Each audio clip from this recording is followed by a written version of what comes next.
Hi hello ಎಲ್ರಿಗೂ ನಮಸ್ಕಾರ. ಶಾಂತಿ cooking and health ಟಿಪ್ಸ್ಗೆ ಸ್ವಾಗತ.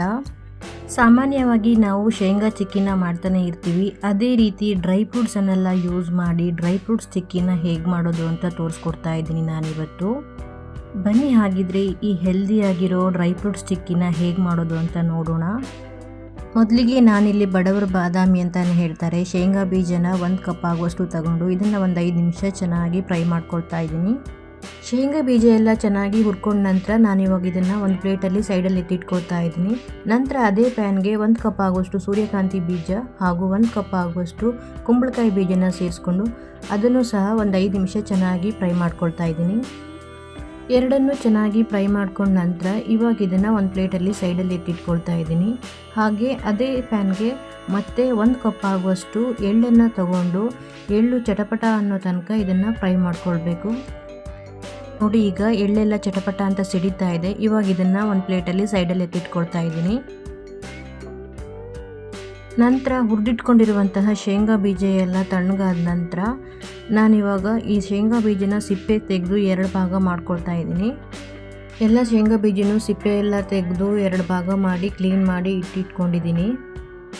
ನಂತರ ಒಂದು ಮಿಕ್ಸಿ ಜಾರಿಗೆ ಹುರಿದಿಟ್ಕೊಂಡಿರುವಂತಹ ಸೂರ್ಯಕಾಂತಿ ಬೀಜ, ಕುಂಬಳಕಾಯಿ ಬೀಜ ಹಾಗೂ ಶೇಂಗಾ ಬೀಜನ ಸೇರಿಸ್ಕೊಂಡು ಜಸ್ಟ್ ಒಂದು 2 ರೌಂಡ್ ತಿರುಗಿಸ್ಬಿಟ್ಟು ಪೌಡ್ರ್ ಥರ ಮಾಡ್ಕೊಳ್ತಾ ಇದ್ದೀನಿ.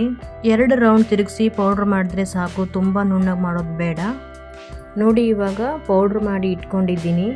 ನಿಮಗೆ ಪೌಡ್ರ್ ಮಾಡೋದು ಬೇಡ ಅಂತಂದರೆ ನೀವು ಹಾಗೆ ಡೈರೆಕ್ಟಾಗಿ ಇಡೀ ಸೀಡ್ಸನ್ನೇ ಸಹಿತ ಹಾಕ್ಕೊಳ್ಬೋದು.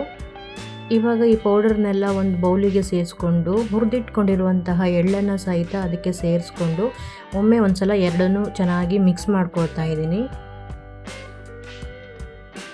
ನಂತರ ಈ ಎಳ್ಳು ಮತ್ತು ಪೌಡ್ರ್ ಕ್ವಾಂಟಿಟಿ ಸೇರಿ ಈ ಕಪ್ಪಲ್ಲಿ 2 ಕಪ್ ಆಗುತ್ತೆ. ಅದಕ್ಕೆ ನಾನು ಅದೇ ಕಪ್ಪಲ್ಲಿ 1 ಕಪ್ ಆಗುವಷ್ಟು ಬೆಲ್ಲನ ಸೇರಿಸ್ಕೊಳ್ತಾ ಇದ್ದೀನಿ ಒಂದು ಪ್ಯಾನ್ಗೆ. ನಂತರ ಸ್ವಲ್ಪ 1 ಸ್ಪೂನ್ ಆಗುವಷ್ಟು ನೀರನ್ನು ಸೇರಿಸ್ಕೊಂಡು ಬೆಲ್ಲನ ಕರಗಿಸ್ಕೊಳ್ತಾ ಇದ್ದೀನಿ. 2 ಕಪ್ ಆಗುವಷ್ಟು ಡ್ರೈ ಫ್ರೂಟ್ಸ್ಗೆ 1 ಕಪ್ ಆಗುವಷ್ಟು ಬೆಲ್ಲನ ಸೇರಿಸ್ಕೊಂಡ್ರೆ ಮೆಜರ್ಮೆಂಟ್ ಪರ್ಫೆಕ್ಟ್ ಆಗಿರುತ್ತೆ. ಹಾಗೆ ನೀವು ಶೇಂಗಾ ಚಿಕ್ಕಿ ಮಾಡೋದಾದರೂ ಸಹಿತ ಇದೇ ಮೆಜರ್ಮೆಂಟಲ್ಲಿ ಮಾಡಿದ್ರೆ ಚಿಕ್ಕಿ ಪರ್ಫೆಕ್ಟಾಗಿ ಬರುತ್ತೆ. ನೋಡಿ, ಈಗ ಬೆಲ್ಲ ಎಲ್ಲ ಕರಗಿ ಚೆನ್ನಾಗಿ ಕುದೀತಾ ಇದೆ. ಬೆಲ್ಲ ಪಾಕ ಬಂದಿದೆಯೋ ಇಲ್ವಾ ಅಂತ ಒಂದು ಸಲ ಚೆಕ್ ಮಾಡ್ಕೊಳ್ತಾ ಇದ್ದೀನಿ ನಾನಿವಾಗ. ಇದನ್ನು ಹೀಗೆ ಮುಟ್ಟಿದವಾಗ ರಬ್ಬರ್ ಥರ ಎಳಿತಾ ಇದೆ. ಈ ರೀತಿ ಬಂದರೆ ಇನ್ನೂ ಪಾಕ ಆಗಿಲ್ಲ, ಇನ್ನೂ ಪಾಕ ಆಗಬೇಕು ಅಂತ ಹೇಳಿ ಅರ್ಥ.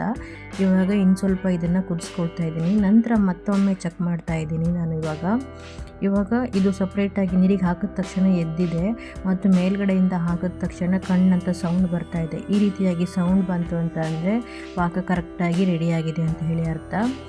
ನಂತರ ಕೊನೆಯಲ್ಲಿ 1/4 ಸ್ಪೂನ್ ಆಗುವಷ್ಟು ಅಡುಗೆ ಸೋಡಾನ ಸೇರಿಸ್ಕೊಳ್ತಾ ಇದ್ದೀನಿ. ಹೀಗೆ ಅಡುಗೆ ಸೋಡಾನ ಸೇರಿಸೋದ್ರಿಂದ ಚಿಕ್ಕಿ ತುಂಬಾ ಕ್ರಂಚಿಯಾಗಿರುತ್ತೆ ಹಾಗೂ ತುಂಬ ದಿನ ತನಕ ಇಟ್ಕೊಳ್ಬೋದು, ಒಂಚೂರು ಹಾಳಾಗಲ್ಲ. ಈಗ ಮಾಡಿಟ್ಕೊಂಡಿರುವಂತಹ ಡ್ರೈ ಫ್ರೂಟ್ಸ್ ಪೌಡ್ರನ್ನು ಈ ಪಾಕಕ್ಕೆ ಸೇರಿಸ್ಕೊಳ್ತಾ ಇದ್ದೀನಿ. ಪಾಕಕ್ಕೆ ಸೇರಿಸ್ಕೊಂಡ ನಂತರ ಚೆನ್ನಾಗಿ ಮಿಕ್ಸ್ ಮಾಡ್ಕೊಳ್ಬೇಕು. ಮನೇಲಿ ಮಕ್ಕಳಿಗೆ ನಾವು ಖಾಲಿ ಡ್ರೈ ಫ್ರೂಟ್ಸನ್ನು ಕೊಟ್ಟರೆ ಅವರು ತಿನ್ನಲ್ಲ. ಅದೇ ನಾವು ಈ ರೀತಿಯಾಗಿ ಡ್ರೈ ಫ್ರೂಟ್ಸ್ ಚಿಕ್ಕಿನೋ ಅಥವಾ ಲಡ್ಡುನೋ ಏನಾದರೂ ಸ್ವೀಟ್ ರೀತಿಯಾಗಿ ಮಾಡ್ಕೊಂಡು ಕೊಟ್ಟರೆ ಅವರು ತುಂಬಾ ಇಷ್ಟಪಟ್ಟು ತಿಂತಾರೆ. ಈ ಪೌಡ್ರನ್ನು ಪಾಕಕ್ಕೆ ಸೇರಿಸ್ಕೊಂಡ ತಕ್ಷಣ ಗ್ಯಾಸನ್ನು ಮೀಡಿಯಮ್ ಫ್ಲೇಮಲ್ಲಿಟ್ಟು ಚೆನ್ನಾಗಿ ಮಿಕ್ಸ್ ಮಾಡ್ಕೊಳ್ಬೇಕು. ಇದನ್ನು ಹೈ ಫ್ಲೇಮಲ್ಲಿ ಇಟ್ಕೊಳ್ಬೇಡಿ. ಹೈ ಫ್ಲೇಮಲ್ಲಿ ಇಟ್ಕೊಂಡ್ವಿ ಅಂತಂದರೆ ಬೇಗನೆ ಸೀದು ಹೋಗ್ಬಿಡತ್ತೆ. ನಂತರ ನಾನಿಲ್ಲಿ ಒಂದು ಶೀಟಿಗೆ ತುಪ್ಪನ ಹಾಕಿ ಸವರಿಟ್ಕೊಂಡಿದ್ದೀನಿ. ಬಟರ್ ಪೇಪರ್ ಅಥವಾ ಪ್ಲೇಟನ್ನಾದರೂ ಸಹಿತ ನಾವು ಯೂಸ್ ಮಾಡ್ಬೋದು. ಈಗ ಡ್ರೈ ಫ್ರೂಟ್ಸ್ ಮಿಶ್ರಣವನ್ನು ಶೀಟ್ ಮೇಲೆ ಹಾಕಿ ಒಂದು ಚಪಾತಿ ಕೋಲಿಗೆ ನಾನು ತುಪ್ಪ ಹಚ್ಚಿಬಿಟ್ಟು ಅದನ್ನು ನೀಟಾಗಿ ಎಲ್ಲ ಕಡೆ ಸ್ಪ್ರೆಡ್ ಮಾಡ್ಕೊಳ್ತಾ ಇದ್ದೀನಿ. ಈ ಹಂತದಲ್ಲಿ ನಿಧಾನ ಮಾಡಬಾರ್ದು, ಸ್ವಲ್ಪ ಸ್ಪೀಡಾಗಿ ಚಪಾತಿ ಮಣೆಯಿಂದ ಎಲ್ಲ ಕಡೆ ಸ್ಪ್ರೆಡ್ ಮಾಡ್ಕೊಳ್ಬೇಕು. ಇಲ್ಲ ಅಂದರೆ ಬೇಗ ಗಟ್ಟಿಯಾಗಿ ಬಿಡುತ್ತೆ. ಅದಕ್ಕೋಸ್ಕರ ಇವಾಗ ನಿಮಗೆ ಚಿಕ್ಕಿ ಎಷ್ಟು ತೆಳು ಬೇಕೋ ಅಷ್ಟು ತೆಳುವಾಗಿ ನೀವು ಇದನ್ನು ಮಾಡ್ಕೊಳ್ಬೋದು. ಚಿಕ್ಕಿ ಸ್ವಲ್ಪ ಬಿಸಿ ಇರುವಾಗಲೇ ಒಂದು ಚಾಕುವಿನಿಂದ ನಿಮಗೆ ಯಾವ ಶೇಪ್ ಬೇಕೋ ಆ ಶೇಪ್ಗೆ ಸ್ವಲ್ಪ ಮಾರ್ಕ್ ಮಾಡಿ ಇಟ್ಟಿಡಬೇಕು. ಯಾಕಂತಂದರೆ ಕಂಪ್ಲೀಟಾಗಿ ತಣ್ಣಗಾದ್ಮೇಲೆ ನಮಗೆ ಮಾರ್ಕ್ ಮಾಡೋಕ್ಕೆ ಕಷ್ಟ ಆಗುತ್ತೆ. ಅದಕ್ಕೋಸ್ಕರ ನಾನಿವಾಗಲೇ ಸ್ಕ್ವೇರ್ ಶೇಪಲ್ಲಿ ಮಾರ್ಕ್ ಮಾಡಿ ಇಟ್ಟಿಡ್ತಾ ಇದ್ದೀನಿ. ಇದನ್ನ ಇವಾಗ 1-2 ತಾಸು ಕಂಪ್ಲೀಟಾಗಿ ತಣ್ಣಗಾಗೋಕ್ಕೆ ಬಿಡಬೇಕು. 2 ತಾಸು ಆದಮೇಲೆ ನಾನು ಇದನ್ನು ಶೀಟಿಂದ ತೆಗೆದು ಪ್ಲೇಟಲ್ಲಿ ಎತ್ತಿಟ್ಕೊಂಡಿದ್ದೀನಿ. ಚಿಕ್ಕಿ ಅಂದರೆ ಯಾರಿಗಿಷ್ಟ ಇಲ್ಲ ಹೇಳಿ, ನನಗಂತೂ ಚಿಕ್ಕಿ ಅಂದರೆ ತುಂಬಾ ಇಷ್ಟ. ನೀವೇ ನೋಡ್ತಾ ಇದ್ದೀರಾ ಚಿಕ್ಕಿ ಎಷ್ಟು ಚೆನ್ನಾಗಿ ಬಂದಿದೆ ಅಂತೇಳಿ. ನೋಡಿ ಎಷ್ಟು ನೀಟಾಗಿ ಕಟ್ ಮಾಡಲಿಕ್ಕೆ ಬರ್ತಾ ಇದೆ ಇದು.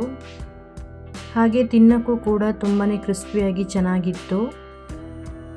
ನೋಡಿದ್ರಲ್ವಾ ಡ್ರೈ ಫ್ರೂಟ್ಸ್ ಚಿಕ್ಕಿನ ಹೇಗೆ ಮಾಡ್ಕೊಳ್ಬೋದು ಅಂತ ಹೇಳಿ. ನಿಮಗೆ ಬೇಕು ಅಂತ ಅಂದರೆ ನೀವು ಬಾದಾಮಿ ಅಥವಾ ಗೋಡಂಬಿ ಸಹಿತ ಇಲ್ಲಿ ಸೇರಿಸ್ಕೊಳ್ಬೋದು. ನೋಡಿದ್ರಲ್ವಾ ಆರೋಗ್ಯಕರವಾದ ಮತ್ತು ರುಚಿಯಾದ ಡ್ರೈ ಫ್ರೂಟ್ಸ್ ಚಿಕ್ಕಿನ ಹೇಗೆ ಮಾಡ್ಕೊಳ್ಬೋದು ಅಂತ ಹೇಳಿ.